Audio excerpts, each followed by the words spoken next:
If you want different outcomes in your life, then you need to take up different behaviors. And if you want different behaviors, you need to create a new mindset. And I'm going to share with you in this video how to do it. Become a member of the Canadian Unity Project by visiting the links in the description. Outcomes are in direct correlation of your behaviors and actions.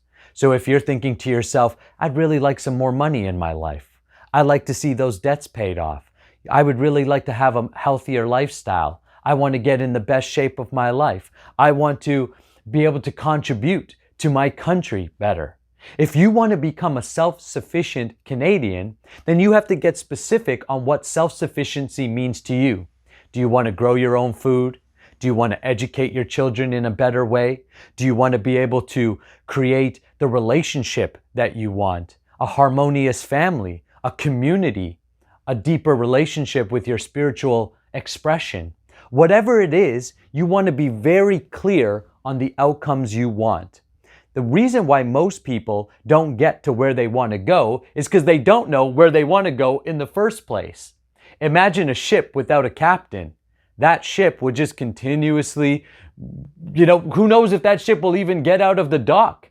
It'll just end up on some deserted island or crash. Well, that's like most people in their life. If you ask most people, why do you do what you do, or how did you get to where you're at? They have no idea. It's because they weren't specific in the goals or the outcomes they want to achieve. So your first step is to become specific in the outcomes. Then take a look at your behaviors. Here's what I know about you without ever meeting you. If I was to spend 24 hours and be a fly on the wall in your house, or was able to follow you around like the government's doing, but that's a different story. If I was actually able to do that, I could tell you what your life would be like probably in 3 to 5 years from now. Not because I'm a psychic, not because I have mystical powers. It's really simple. Whatever you're doing consistently over time will compound and lead to your results. So if you're consistently eating unhealthy foods, I can tell you 3 to 5 years from now, you will have health problems and you will be overweight. If you're consistently eating good foods, I'm going to tell you that generally you're going to have good health and you're going to be in shape. If you're consistently spending your money in an irresponsible way, then I can tell you that in 3 to 5 years, you're not going to have savings and you're going to be in debt. If you're consistently making positive choices with your finances, you're saving 10% of every dollar you earn, you're paying down your debts, you're investing into assets, then I can tell you in 3 to 5 years exactly where you'll be in your finances. This is true for your spiritual life. This is true for your health, your relationships, and any aspect of your life that's important to you. So if you want to change the outcomes, you have to change your behaviors or the actions that you take on a daily basis. Now, where does your actions come from? Your actions are actually also a result or an outcome. They're not the starting point, and this is where most people fail. Most people fail because they think in this way.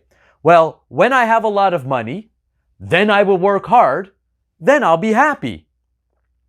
Or then I'll think abundantly, then I'll invest in myself. They think in terms of outcome first. Some people think this way. Well, tell me what I got to do. Nick, tell me what I got to do. And that's a better question. That's a better way of thinking. But most people, how many of you, I'm sure you can relate, have started a habit? I'm going to work out. I'm going to save my money. I'm going to do something. And you may do it for a day or two or a week or two, and then next thing you know, you go back into the old pattern. Why? Because your behaviors are actually coming from your mindset. And your mindset is made up of 3 things: your self-values, your self-image, and your self-esteem. Self-values. Do you know what you value? Now, if you ask someone, what do you value? They're going to say things like, I value money, I value my family, I value all of these great things. But actually, if I was to follow you around and watch you, I'll tell you what you value because it shows up in your behaviors. Most people value comfort and ease. That's why instead of working on their business or working out or doing the things that they know that they should be doing for a better future, They end up watching Netflix all day. They end up smoking dope all day. They end up drinking all day because they actually value comfort. I challenge you to take a look at your actions and then challenge yourself. What do I really value? Once you're clear on your values, make sure that your behaviors match your values. If you value health, you'll eat healthy. You can tell what someone values in their health, mainly by how much they eat and how much they're willing to put in physical activity. Don't let your words trick you, because your mind is a trickster in a way. Your mind is going to tell you, oh yeah, I value all these things. But your behavior is going to be the result of your real mindset. So it's showing you what you really value. Sometimes that's a tough pill to swallow, because when you actually take a look at it, you're going to be like, I don't really value my health, but I want to. And the desire is good enough to get started. If you want better health, you want better relationships, you want better finances, you want a better spiritual life, you want a better connection to God, you want a better nation, then it all starts with what you value. The second thing is your self-image. There's this funny Facebook meme or post of the little kitten looking into the mirror, and inside the mirror there's this big lion. That's a great depiction of self-image. How do you imagine yourself? Who do you believe you are? Do you believe you're the little kitten? Most people right now, and our current education system, is unfortunately teaching poor self-image. They're teaching you you're a victim. Someone did wrong to you. Now, no doubt, there has been very traumatic things that have happened both individually and collectively as a nation. But what is your self-image? Do you see yourself as Canadian? Do you see yourself as strong? Do you see yourself as empowered, capable, ready to take on the world?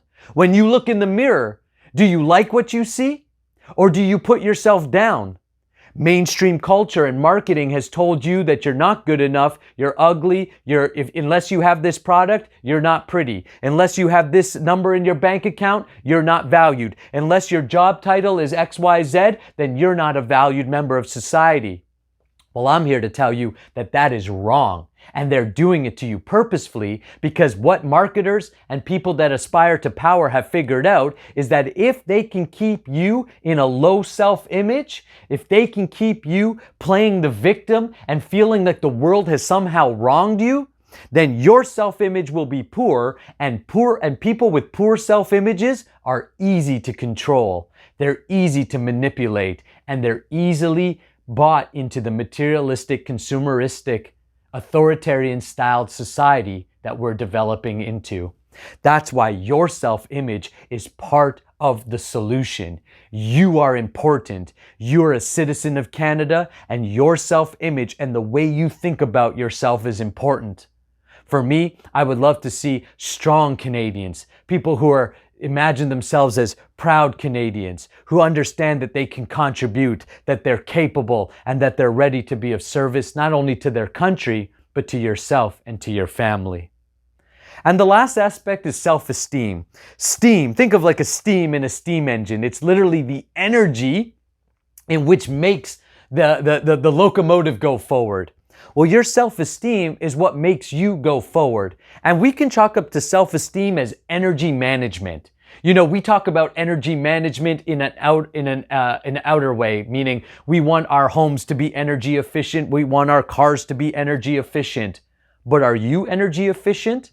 When you're putting good food into your body, when you're putting good messages into your mind, when you're getting good rest, you're going to manage your energy differently. When you're staying away or regulating your vices, you're not overindulging in drugs and alcohol. You're not overindulging in Netflix and social media and all the different ways in which you may escape your reality. But you deal with your reality, you're going to notice you're going to have more energy. And with more energy comes a more positive mindset. With a more positive mindset comes a better self-image. And with a better self-image, you're able to act upon the values that you want to live, opposed to the values in which you might be currently living. Now, how is our mindset and all of these developed? That is through our overall culture. And it's kind of like the chicken and the egg. Which one came first? I don't know, and it doesn't matter. The fact remains is you as an individual, if you take personal responsibility for your life, meaning whatever's happened to you at this point, fine, it is what it is. Stop blaming, stop playing the victim, stop feeling like the world owes you anything, and recognize that it's on you. Now that might be a scary thought because it's easy to sit and blame the government. And definitely the government has a part to play. But what can you do about it? You need to do what is in your power and forget what is not in your power. So this individual mindset, now we take us as a nation, all 35 to 40 million of us. That creates our culture. Imagine as individuals if we had strong values, strong self-esteem, we had strong and healthy self-image, our culture would be one of faith. When I use the word faith, I'm not speaking of in a religious context. I'm speaking in the simple faith of that you believe in yourself and your capabilities. You have faith that it's going to work out, that whatever challenge comes your way, you're going to meet it. Why? Because you have a strong self-image. You know your values. You have a good energy. This way, you're going to have faith. Or the culture of fear. Mainstream media pumps out the culture of fear because they don't want you to have strong values. They want you to have values of consumerism. They want you to have values of individualism. They want you to have values or be disconnected from your values so that they can tell you what to value. They don't want you to have a strong self-image. Why? Because if you have a strong self-image, you're not going to buy into all the marketing gimmicks. You're not going to buy into the fear. You're not going to buy into the nonsense that they continuously pump into your mind. Shut the mainstream media off. Shut the negative news off. Shut off Netflix and social media for a while and get back to family values. Get back to nature. Get back to exercise. Get back to the things that you know are going to make you a strong and healthy person. This is the biggest challenge we face right now in our country. Fear versus faith.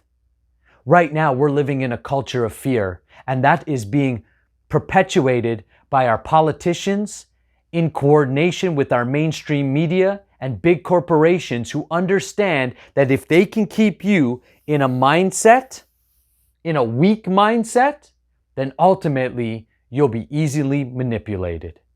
Your job is to look at this chart and figure out, am I living my values? What can I do to improve my self-image and my self-esteem? And how can I create a culture of faith within myself, then within my family, then within my community, then within our nation?